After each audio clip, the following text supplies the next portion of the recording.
대치동 스카이입시교육 수리논술 팀장 이광호입니다.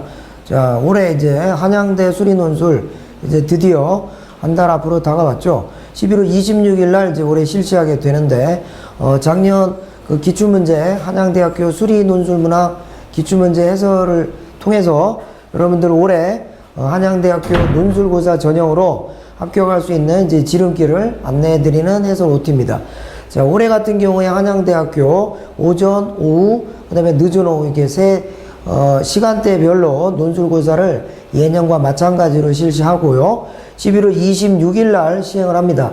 그러면 이제 일요일인데 11월 16일 날 수능이 있고 바로 그 다음날 11월 17일부터 저희 대치 방배 스카이입시 교육에서 수리논술 이제 실전 모의고사반을 이제 가동합니다. 물론 지금도 상시 개설되어 있고요.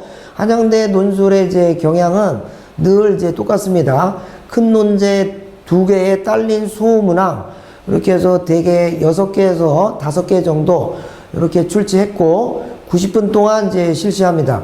그리고 문제 그 전형적인 모습을 크게 바꾸지 않고 있고, 그래서 여러분들은 뭐 한양대 논술이 뭐 지원율이 높다고는 하더라도 갑자기 뭐 모양이 이제 형태가 바뀌거나 그러지는 않기 때문에 다른 학교에 비해서는 좀 수리논술 논제가 예측 가능성이 높은 학교다, 그렇게 보시면 됩니다.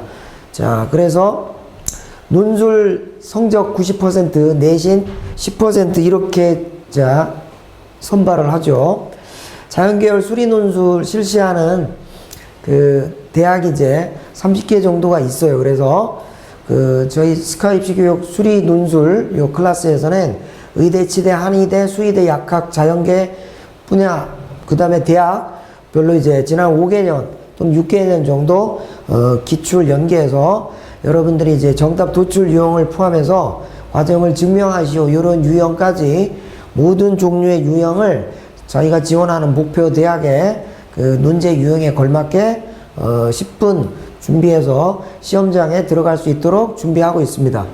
자, 한양대 같은 경우에 기본적인 이제 골격을 짚어서 설명을 해드리면, 자, 올해 11월 26일 일요일이 되겠네요. 자연계열을 실시합니다. 의대는 이제 논술고사를 보지 않죠. 그래서 오전반은 9시 반부터 90분 동안 공과대학의 일부 학과, 그다음에 간호학과가 오전에 실시하고요. 자연과학대학교의 물리화학, 생명과학 요 학과가 오전에 실시합니다. 오후는 이제 이른 오후인데 1시 반부터 시행되는 공과대학의 이제 주요 학과죠. 전기공학, 그 다음에 이제 바이오메디컬, 그 다음에 신소재공학, 그 다음에 자연과학대학 중에서 수학과, 그 다음에 수학교육과가 오후 첫 번째 시험이고, 오후 두 번째 시험, 이제 5시에서 6시 반에 끝나는데, 여기 이제 공과대학만 실시합니다. 융합전자공학부, 컴퓨터 소프트웨어, 그 다음에 이제 미래자동차공학과, 이렇게 총 3개의 다른 이제 문제를 이제 갖고 여러분들이 이제 평가를 받게 되겠죠. 자, 작년에 오전 문제, 가장 전형적인 문제를 이제 기초로 올해 한양대 이제 예상되는 이제 출제 유형 및 난이도를 짚어보겠습니다. 우선 이제 유의사항을 여러분들이 숙지하셔야 돼요. 이제 시험 시간은 타 학교보다 짧습니다. 1시간 반, 90분 안에 답안지를 작성해야 되고, 검정색 펜만 써야 됩니다. 물론 연필 검은색 상관이 없고요. 그러니까 파란색은 쓸 수가 없습니다. 답안지, 문제지 이거 따로 주고 있어요. 한양대에서. 그 해당되는 문항번호 칸에 중요한 논거, 근거를 그냥 쓰면 되겠습니다. 이런 경우는 이제 0점 처리가 돼요. 자, 출제 의도를 이제 학교 측에서 공지적으로 발표했죠. 자연계 오전 1번은 고교 수학에서 수학 1과 삼각함수 단원에서 냈습니다. 그래서 뭐 이렇게 융합적으로 좀 냈고요. 자, 평가 기준은 자, 배점이 30, 40, 30 이렇게 골고루 자, 작은 논제 3개로 구성이 되어 있죠. 큰 문항 1번은. 자, 요 문제입니다. 요 길이가 2인 지름, 여기 지름을 하는 반원 위에 선분 AB의 중점이 5인데요. 그러니까 이제 원의 중심이 되겠죠. 그 다음에 요 반원에서 요 곡선 부분, 호 AB 위에 어떤 점 R에서 요 AB의 수선을 내립니다. 그럼 H에서 다시 요 이제 현의 이제 선분 AR에 또다시 수선을 내립니다. 그렇게 했을 때 AP의 길이를 구할 수 있겠는가? 자, 그래서 우선 요게 문제에서 이제 첫 번째 문제, 각 ROB가 60도일 때, 그러니까 3분의 파이 라디안일 때 OP제곱 더하기 BP의 제곱의 값은 이렇게 물어봤어요. OP 제곱 더하기 BP 제곱의 값. 그러니까 ROB니까 ROB. 요 각을 알려줬죠. 그러니까 뭐 이 각은 이제 공유되고 있으니까 여러분들이 쉽게 얻을 수가 있겠습니다. 코사인 법칙을 쓰면 돼요. 그래서 AR의 제곱을 이제 구할 수가 있죠. AR의 제곱.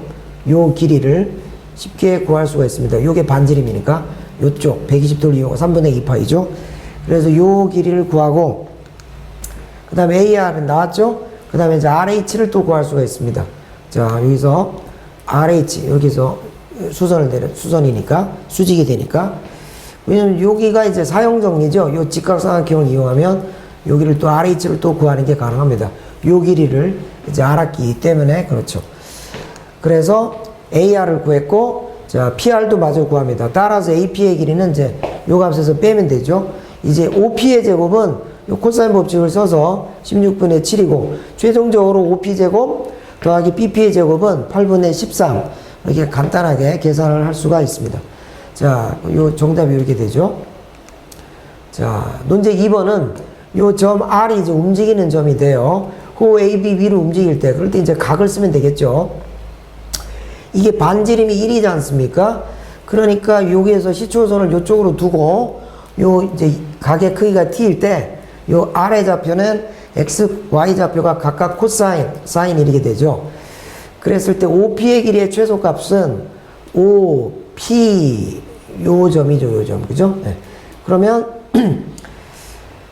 AB 위를 움직일 때 그러면 요렇게 내려서 요렇게 내리는 거니까 여기에 걸맞게 따라서 연동이 되는 요 좌표 또 요쪽에 내린 요 좌표. 그래서 식을 세우면 5에서 요 두 점 사이 거리 공식에 넣으면 최종적으로 최소값을 구할 때 미분을 활용하면 되겠죠. 그러므로 최종적으로 요 직선의 식을 구합니다. AR 직선 AR을 구하면 가능하죠.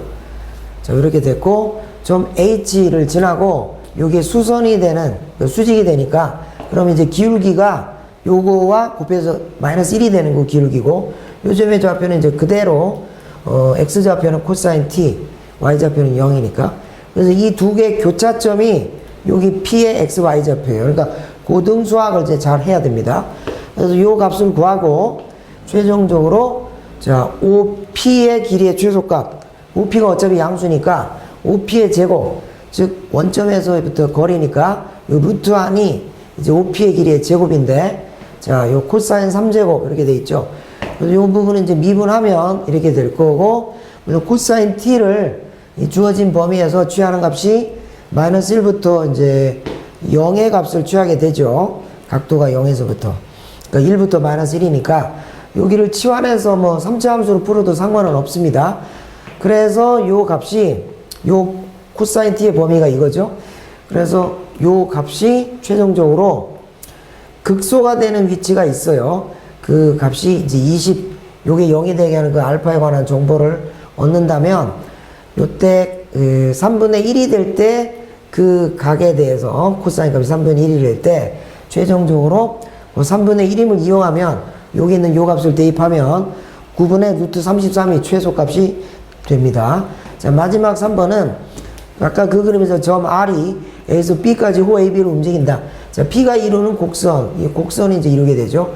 그 다음에 선분 AB, 자, AB로 둘러싸인 도형을 밑면화한 입체 도형을 생각하고 입체 도형을 선분 AB의 수직인 평면으로 자른 단면이 자, 요 AB가 요거죠, 요거. 요게 수직인 단면. 그러니까 이제 이 부분이 이제 적분축이 되는 거죠. 자, 이렇게 수직으로 쫙 이렇게 단면이 생기겠죠. 그 단면이 정사각형이다. 그렇다면 이 입체 도형의 부피는 얼마이겠는가? 이것도 뭐 아주 이제 수능 친화적인 그런 출제입니다. 자, 우선 요 값을 계산하면은 그 P의 좌표가 이렇게 나와요. 그래서 Y의 제곱이 이렇게 되고 요 식을 이제 직접 구하면 됩니다. 그래서 부피는 자, 정사각형의 넓이랬죠. 그러니까 요 높이가 이제 정사각형이 되는 거지 않습니까? 그럼 Y의 제곱 dx가 되죠. 그래서 요 공식에서 대입하면 이제 간단하게 조건 계산하면 요 입체의 부피가 15분의 8이 되겠습니다. 자, 그 다음에 두 번째 이제 문항이 있는데 그 오전 2번 문제는 확률 통계하고 이제 미적분에서 등비급수합 구하는 문제, 그 다음에 정규분포 그 성질을 이용하는 문제를 총 논제 3개를 이제 출제했습니다. 자, 그래서 수열 A에는 모든 자연수 n에 대해서 다음을 만족한다. 자, 이 부분은 치환적분이 쉽게 보이죠. 코사인 x, 그러니까 사인 x를 t로 치환합니다.